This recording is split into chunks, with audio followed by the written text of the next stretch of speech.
नमस्कार साथियों, स्वागत है आप सभी का अंकित इंस्पायर्स इंडिया पर। मैं हूं अंकित अवस्थी। आप हैं मेरे साथ में एक ऐसी खबर पर जिक्र करने के लिए जिसे सुनने के बाद आप अंदर तक इस बात पर सोचने पर विवश हो जाएंगे कि आफ्टर ऑल हम कब जागेंगे। हम समस्त भारतीय इस बात को लेकर के कब से अपने आप को आगे बढ़ाएंगे कि कोई देश हमें इस तरह से जलील ना करे। आप कहेंगे हमें जलील कर दिया गया है। चलिए, तो कौन जलील हुआ है कौन नहीं, ये आप और हम आज के सेशन में डिस्कस ही कर लेते हैं।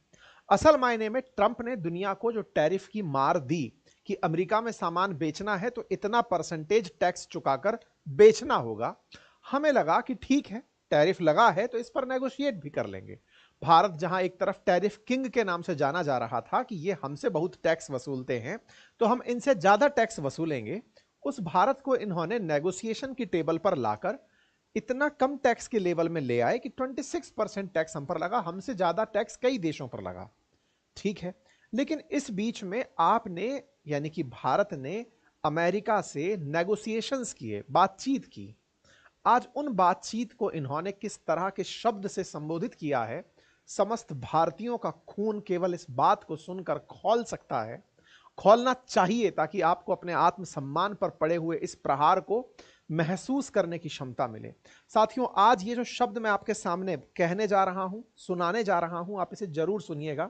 हिंदी अर्थ गूगल कर लीजिएगा क्योंकि मैं नहीं कर पाऊंगा। आप उसके शब्दों को केवल पढ़कर रह जाइएगा, क्योंकि इनके अंदर जो मानसिक दिवालियापन आया है, जिसके अंदर कहा जा सकता है कि इन्हें अमेरिका को लेकर के जो अत्यधिक कॉन्फिडेंस आ गया है कि हम बहुत बड़े वाले हैं। कुछ लोग वॉइस को लेकर के, मैं इस आवाज को लेकर के थोड़ा सा प्रयास कर देता हूं।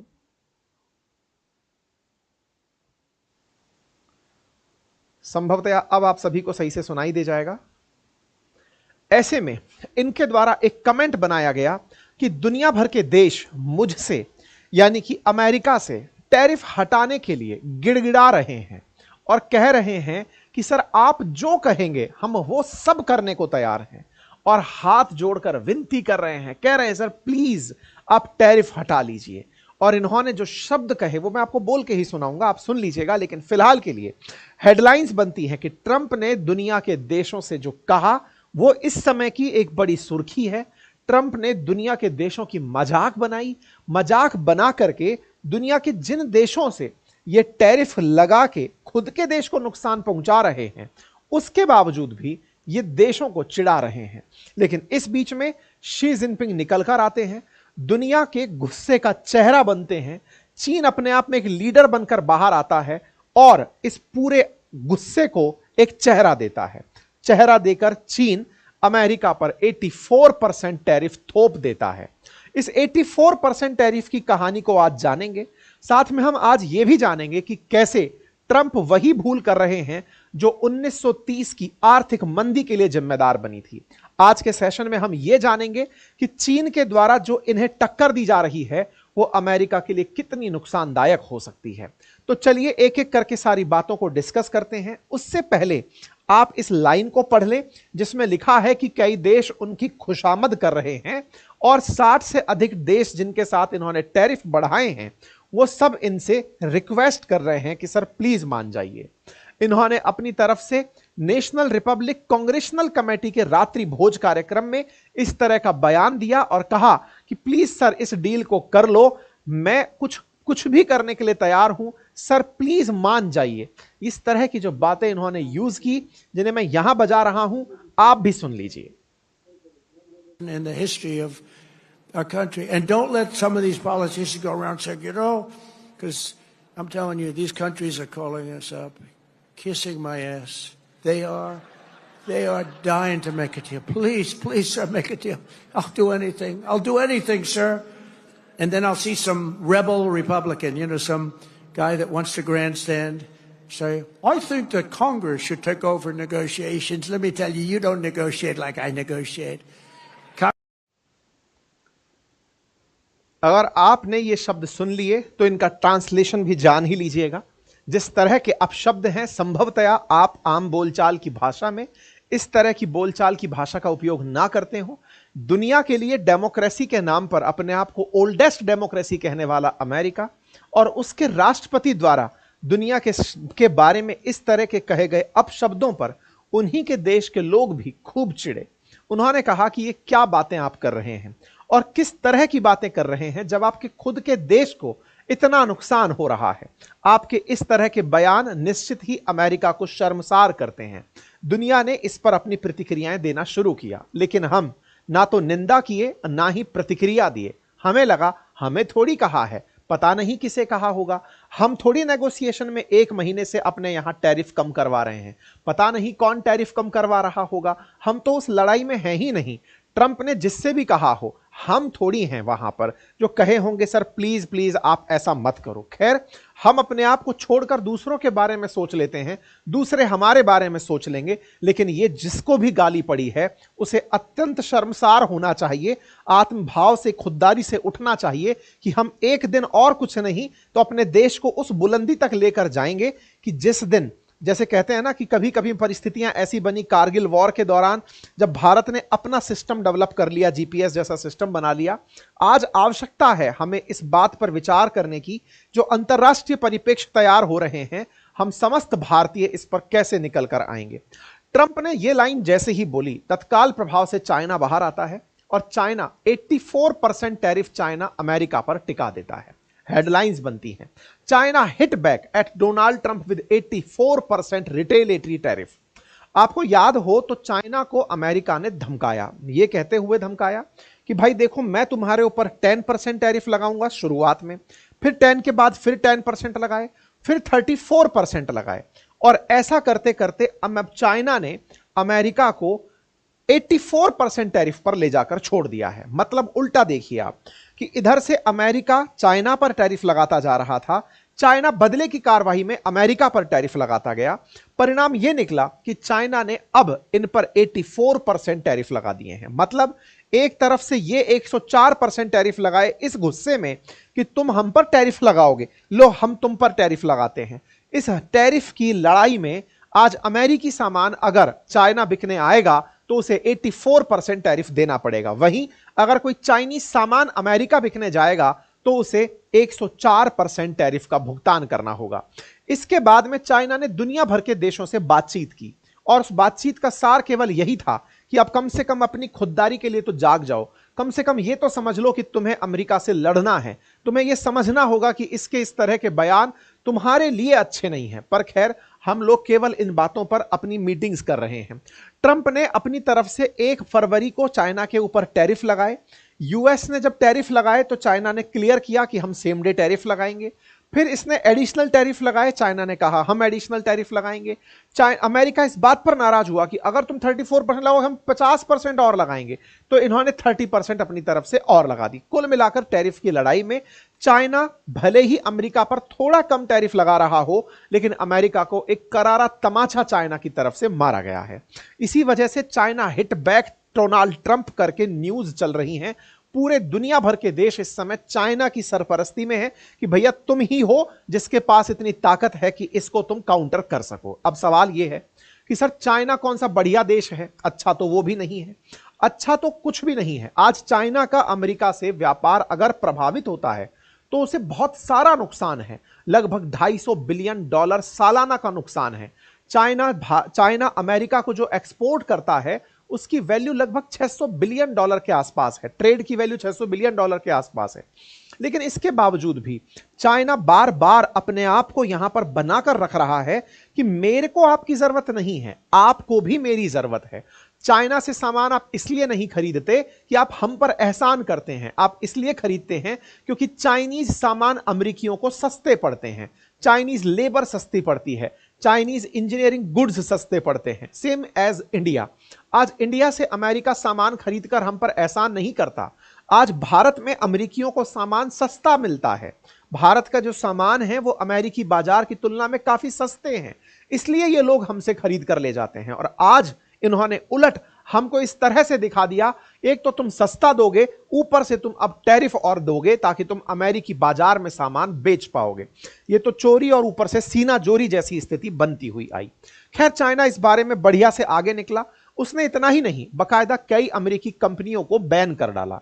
अमेरिकी कंपनियों को बैन करके यूएस एम्बेसी के माध्यम से ही मैसेज भिजवा दिया कि साहब हम आपकी कंपनियों को बैन कर रहे हैं, और एक व्हाइट पेपर, ताकि लोगों को यह पता चले कि अमेरिका चाइना से व्यापार करके कोई एहसान नहीं करता है, दोनों देशों के बीच में एक म्यूचुअल फायदे की बात है। Same as India and China. आज अगर भारत का चाइना से व्यापार होता है तो बड़ा सवाल यह मिलता है कि भारत चाइना से ट्रेड डेफिसिट में है, लेकिन हम कई बार यह बात भूल जाते हैं कि हम चाइनीज गुड्स को आगे बेचकर उनसे ज्यादा पैसा बना लेते हैं। फॉर एन एग्जांपल, आज भारत चाइना से बड़ी मात्रा में एक्टिव फार्मास्यूटिकल इंग्रेडिएंट्स इंपोर्ट करता है, लेकिन उन्हीं एपीआईज को हम दवा में बदलकर जेनेरिक दवाओं के पूरी दुनिया के अंदर सेंटर बने हुए हैं। हम बढ़िया से यहां से दवाइयां एक्सपोर्ट करके लाभ कमाते हैं। ऐसे ही हम चाइना के बहुत सारे मटेरियल को इंडिया में मंगाकर उन्हें फिर और आगे बेचकर लाभ कमाते हैं। तो यही बात चाइना अमेरिका के लिए बोलता है कि आप और मेरा जो रिलेशन है ये म्यूचुअल बेनिफिट का रिलेशन है। इस म्यूचुअल बेनिफिट के रिश्ते में आपकी ये जो हरकतें हैं ये बिल्कुल मान्य नहीं है। अब इस पूरी कहानी में आकर कहानी टिकती है कि ये लड़ाई जो है, इस लड़ाई से क्या नुकसान हो सकता है। तो नुकसान है 1930 जैसी मंदी के वापस आने का।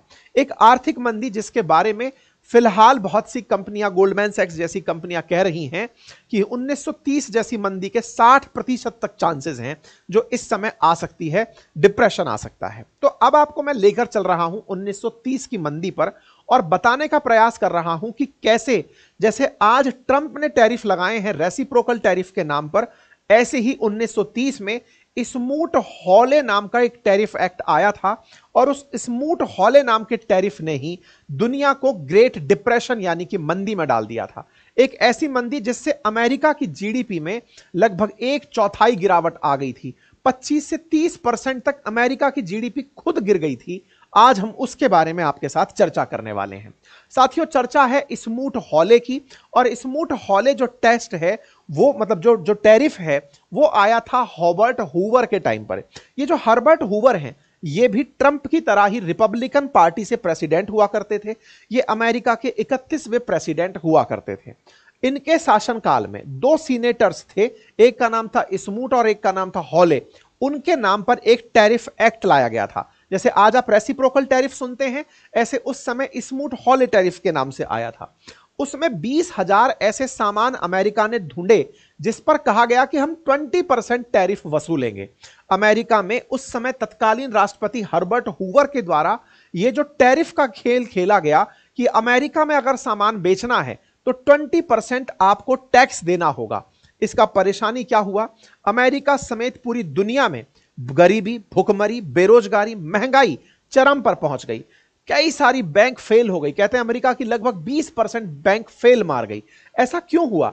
क्योंकि यह माल जब महंगा पहुंचा अमेरिकियों को तो महंगाई से सीधा सामना हुआ। महंगाई से सामना हुआ तो कर्ज नहीं चुक पाए, कर्ज नहीं चुक पाए तो बैंक फेल मारने लगी। जब लोगों की नौकरियां जाने लगी तो भुखमरी जैसे हालात बनने लगे। अब इसमें स्मूट हॉले टैरिफ के बारे में भी थोड़ा सा जान ही लीजिए, क्योंकि ये जो स्मूट हॉले है ये उस समय का रेसिप्रोकल टैरिफ की तरह ही लाया गया कानून था।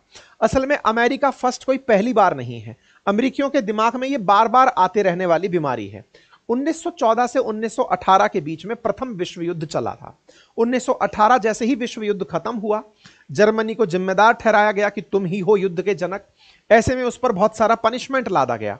उस पनिशमेंट से यूरोपियन जो कंट्रीज हैं, फ्रांस, ब्रिटेन, ये तो उबरना शुरू हो गए, लेकिन अमेरिका इससे रिवाइव नहीं कर पा रहा था। अमेरिका के रिवाइवल के लिए अमेरिकी लोगों ने, अमेरिकी सरकारों ने प्लान बनाए कि यूरोप से जो कृषि उत्पाद हैं वो अमेरिका में बिकने ना आ जाएं, इसलिए हमें रोकना होगा और अमेरिकी किसानों को बढ़ाना होगा। अमेरिकी किसानों को बढ़ाने के लिए, सब संरक्षण देने के लिए यह प्लान बनाया गया कि कैसे अमेरिकी बाजार को यूरोपियन बाजारों से बचा के रखा जाए। इसी बीच में 1928 के इलेक्शन होते हैं। रिपब्लिकन उम्मीदवार हर्बर्ट हूवर इस कैंपेन के दौरान बाहर आते हैं और वादा करते हैं कि मैं किसानों के लिए तारणहार होऊंगा और मैं कृषि को पूरी तरह से निहाल कर दूंगा। ऐसे में राष्ट्रपति चुनाव में हूवर जीत जाते हैं, और इसी बीच में 1929 में अमेरिकी शेयर बाजार बुरी तरह टूट जाता है।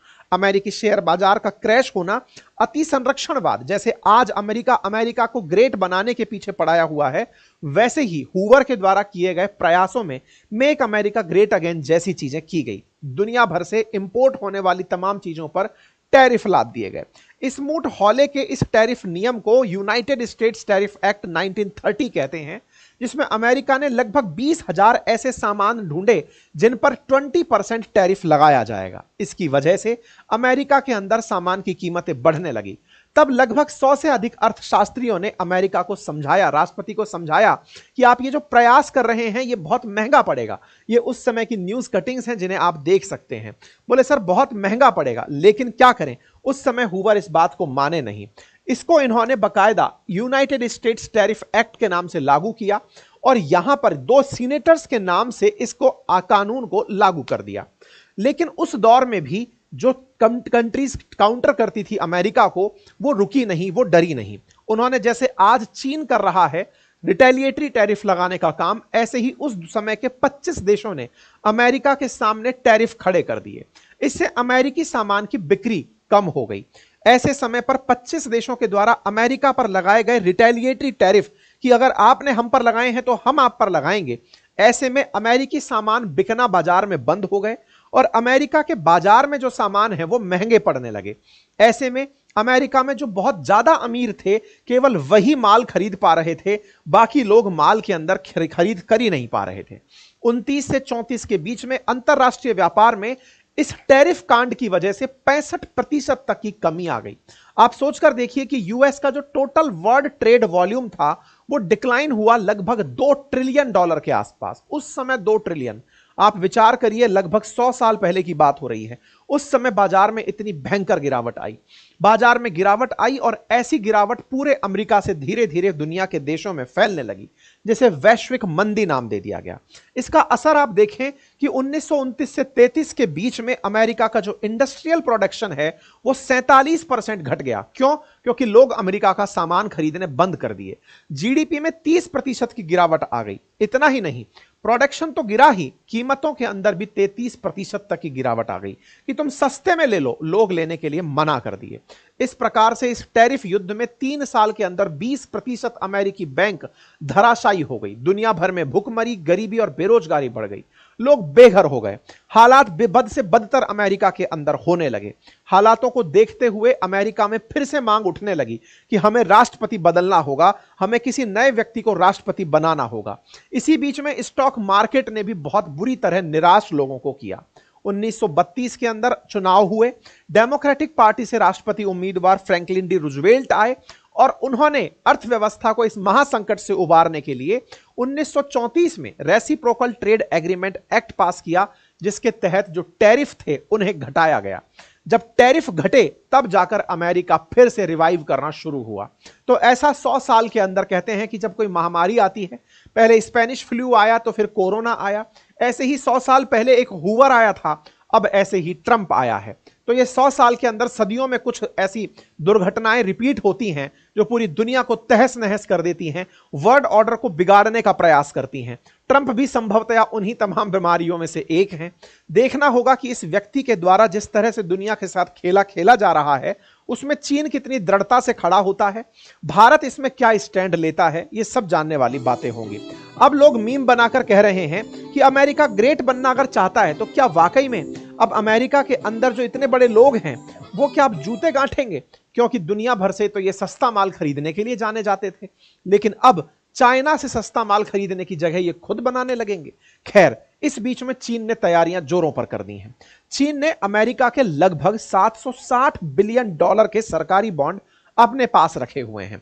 यानी चीन के पास अभी वो हथकंडे तैयार हैं जिससे वो अमेरिका को धोखा दे सकता है, अमेरिका को झटका दे सकता है। एक और बात, जहां अमेरिका खुद को ग्रेट बनाने का प्रयास कर रहा है, वहीं दूसरी तरफ चाइना ने खुद से अपने यहां की फैक्ट्रियों में निर्माण और अपग्रेडेशन को तेज कर दिया है।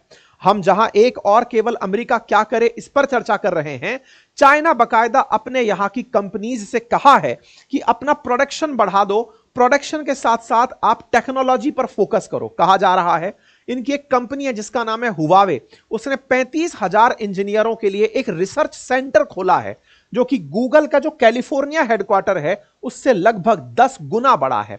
यह हुवावे नाम की कंपनी चीनी कंपनी है और इस चीनी कंपनी को अमेरिका बहुत चिढ़ता है क्योंकि यही 5G टेक्नोलॉजी को बहुत तेजी से लाई थी। तो चाइना ने बकायदा इस हुवावे को काउंटर करने के लिए, ताकि अमेरिका अमेरिका जिस प्रकार से खुद पर फोकस कर रहा है, चाइना टेक्नोलॉजी में इन्वेस्ट करके अपनी कंपनियों को तेज बढ़ा रहा है। ये वही हुआवे है जिसने चाइना में एप्पल को बीट कर दिया है, एप्पल की सेल को, ना केवल सेल को बल्कि प्रोडक्ट को बीट कर दिया है। इतना ही नहीं, चाइना में जो स्मार्टफोन की सेल रही, एप्पल की सेल 46 महीने में अभी तक नहीं पिटी थी। इस हुआवे ने चाइना के अंदर एप्पल की सेल को बीट कर दिया है।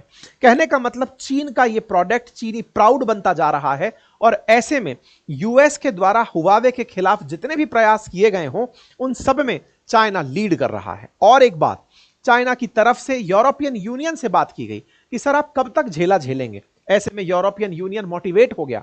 यूरोपियन यूनियन ने यूएस को रिटेलिएशन में $23 बिलियन के ऊपर टैरिफ लगाने की बात कर दी कि हम स्टील और एल्यूमिनियम पर तो हम भी टैरिफ लगाएंगे। जहां एक और यूरोपियन यूनियन जीरो के बदले जीरो की बात कर रहा था, अब $23 बिलियन पर वो भी स्टील और एल्यूमिनियम पर टैरिफ लगाने को तैयार हो गया है। अब बात की जाए भारत की, तो चाइना ने भारत से भी कहा है कि आइए एक साथ मिलकर के इस यूएस टैरिफ से निपटने का प्रयास करते हैं। चाइना ने भारत को उस समय जब ट्रंप ने भारत को, या फिर उन ट्रंप ने टैरिफ से राहत मांगने वाले देशों का नाम लिया, उस समय उसने यही कहा कि आप आइए साथ मिलकर के इससे निपटने का प्रयास करते हैं। बकायदा प्रॉपर तरीके से चाइना के स्पोक पर्सन ने भारत को कॉल किया, मतलब उसको एक संदेश कहा, मैसेज भेजा कि हम सबको मिलकर के इससे निपटने की आवश्यकता है। हम क्या कर रहे हैं? सूचना है कि भारत के अंदर कैबिनेट स्तर की बैठक बुलाई गई है ट्रंप के इस 26% टैरिफ से निपटने के लिए, जो आज अप्लाई हुए हैं।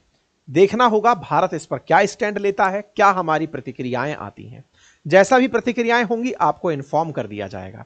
एक गुजारिश जरूर रहेगी आपसे, और वो ये कि आप में से इतने सारे साथी इतने लेट लाइव हैं, इसके सेशन को लाइक कर दीजिए, चैनल पर नए हैं तो सब्सक्राइब कर लीजिए, साथियों से साझा कर दीजिए, और आप इस विषय पर क्या सोचते हैं अपनी राय कमेंट बॉक्स में जरूर छोड़ दीजिएगा। फिलहाल के लिए इतना ही। बाकी हमारे जीएस फाउंडेशन का क्लास शुरू हो चुका है। GS foundation for UPSC state PCS में हिस्ट्री की क्लास शुरू हो चुकी है। पहली क्लास हमने आज अपनी पाठशाला यूट्यूब पर डाली थी, आप उसे वहां से देख सकते हैं। कल की जो क्लास है वो एप्लीकेशन पर होगी, सबके लिए फ्री ऑफ कॉस्ट होगी, दोपहर 12 बजे। उसके लिए आप अपनी पाठशाला में जाकर एनरोल कर सकते हैं। अपनी पाठशाला ऐप का लिंक या लैंडिंग पेज कमेंट बॉक्स में दिया गया है। साथ ही साथ अगर आप बातें बाजार की में अपने कोर्सेज लेना चाहते हैं तो हमारे foundation course for mutual funds and stock market available हैं, आप उन्हें एक्सेस कर सकते हैं। थैंक यू सो मच, अपना ख्याल रखें।